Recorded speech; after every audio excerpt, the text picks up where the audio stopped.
बड़ी खबर है, मैं रोकना चाहूंगा। एक बड़ी खबर है, राहुल गांधी ने अभी कुछ देर पहले एक बड़ा बयान दिया है।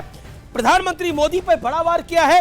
प्रधानमंत्री वोट चोरी करके पीएम बने हैं, बीजेपी वोट चोरी करती है। पीएम, गृह मंत्री, इलेक्शन कमीशन, संविधान पर चोट कर रहे हैं। हरियाणा में घपला हुआ और बिहार में घपला करेंगे। प्रधानमंत्री मोदी वोट चोरी के प्रधानमंत्री है। कांग्रेस कह रही है गद्दी छोड़नी पड़ेगी मोदी को। लेकिन राहुल एक सेकेंड, राहुल एक बात नहीं बोलते हैं, जो वोट चोरी दिल्ली में हुई उसको नहीं बोलते हैं वो। अच्छा, वो दिल्ली में साथ थे और दिल्ली में राहुल जी भी, मतलब जो जहां हार रहा है उसको लग रहा है वोट चोरी हो रहा है। सुनिए, और यही राहुल जो स्टूडेंट जहां फेल हो रहा है उसी को वो लगता है वही मास्टर खराब है। कमजोरी है।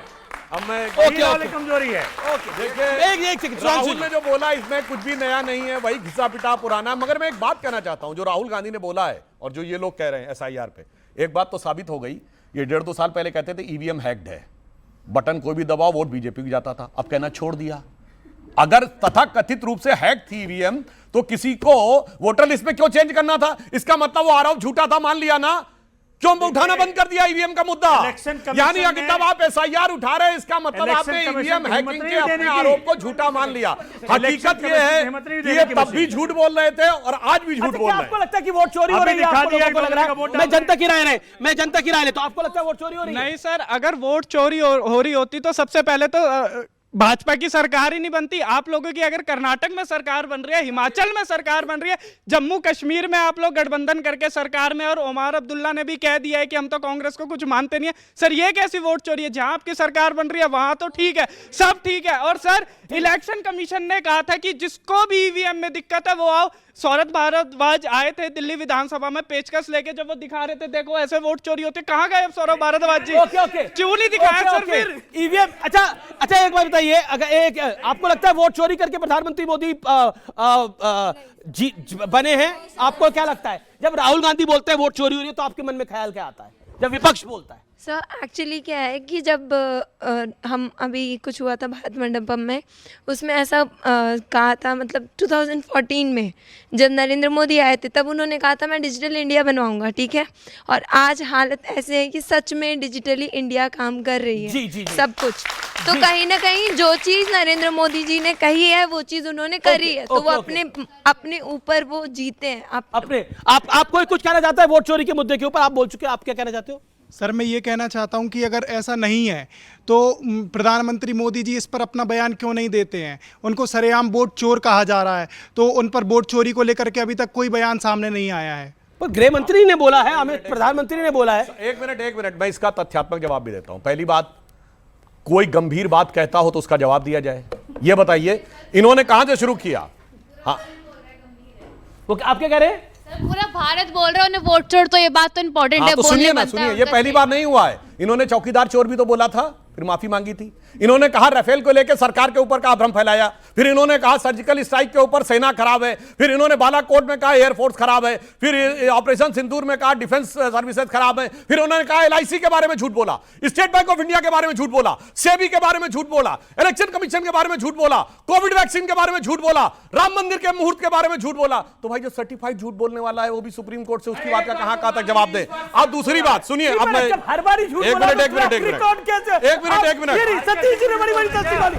सतीश जी ने बोला एक बारी तो मान लीजिए उसने सच बोला है। अब देखिए जिसने 9 बार झूठ बोला हो 10वीं बार कैसे माना जाए उसने सच बोला है? देखिए आप बताइए, आपकी क्लास में कोई ऐसा बच्चा था जो हमेशा कहता था मास्टर खराब है, इसी की वजह से मैं फेल हो रहा हूं? था कोई ऐसा बच्चा? देखिए आप इसको मजाक में, मजाक में नहीं, सीरियसली बोल रहा हूं। आपको मजाक क्यों लग रहा है? आप बोलने दीजिएगा तब ना।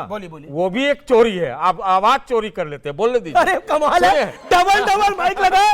एक सेकंड, इन्होंने बोला आवाज चोरी, 1 माइक 2 माइक 3 माइक, उसके बाद भी कह रहे हैं आवाज चोरी हो रहा है। ऐसे ही वोट चोरी हो रहा है। जैसे आपने प्रूव किया कि आवाज चोरी आप नहीं कर रहे हैं, इलेक्शन कमीशन में ये सिद्ध कर दे, देश के प्रधानमंत्री सिद्ध कर दे कि राहुल गांधी पर देशद्रोह का मुकदमा करना चाहिए, क्योंकि ये खाली देश विरोधी काम करता है, गलत चीजें लाता है, गलत प्रूफ लाता है। एक बार इसको शांत तो कर दो। अच्छा ठीक है बोला। अब मैं जवाब देना चाहता हूं, सुनिए।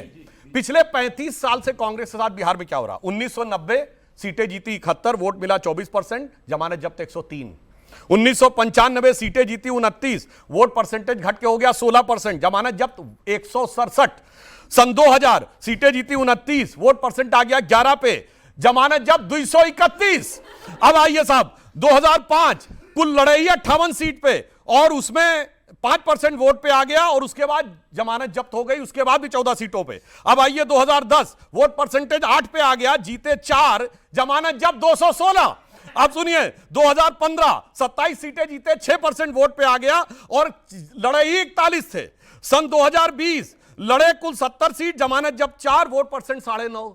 ए भैया राहुल गांधी बता दो 35 साल से ये तुम्हारा वोट ऐसे ऐसे ऐसे करके उड़ रहा है, वो कौन चोरी कर रहा था भाई? बड़ी खबर है, प्रधानमंत्री नरेंद्र मोदी ने बोला है महागठबंधन पर हमला बोला है, जंगल राज नहीं चाहते बिहार के लोग। आरजेडी और कांग्रेस नौकरी के नाम पर जमीन छीन लेती है, आरजेडी और कांग्रेस के लोग जमानत पर चल रहे हैं, जंगल राज वाले बच्चों को रंगदार बना रहे हैं, ये कहा है। इससे पहले कट्टे वाला बयान दिया था प्रधानमंत्री नरेंद्र मोदी ने। मैं सीधा रुख करता हूं फराज किदवई, जब प्रधानमंत्री ने कट्टे वाला बयान दिया था तो आरजेडी से लेकर कांग्रेस से लेकर समाजवादी पार्टी ने रिएक्ट किया था। अब कह रहे हैं कि जंगल राज आएगा अगर आप लोगों की सरकार आती। प्रधानमंत्री जी बोल रहे हैं कट्टे। अभी 6 दिन पहले बिहार में एक एएसआई की हत्या हुई है। किस कट्टे से हत्या हुई है? पिछले 6 महीनों में 9 बड़े कारोबारियों की हत्या हुई। किस कट्टे से हुई? प्रधानमंत्री जी बताइए, सुधांशु त्रिवेदी जी बताइए। आप बताइए गोपाल खेमका की उनके घर के बाहर हत्या कर दी जाती है, एसएसपी साहब के बंगले से 200 मीटर दूर, केवल 200 मीटर दूर। किस कट्टे से हत्या हुई थी? वो तो उस कट्टे की बात कर रहे हैं जो गाना चलाया जा रहा था। 36 वर्षीय चंदन मिश्रा की आईसीयू में घुस करके छोटे बच्चे कट्टे के गाना गा रहे हैं राजद की रैली में।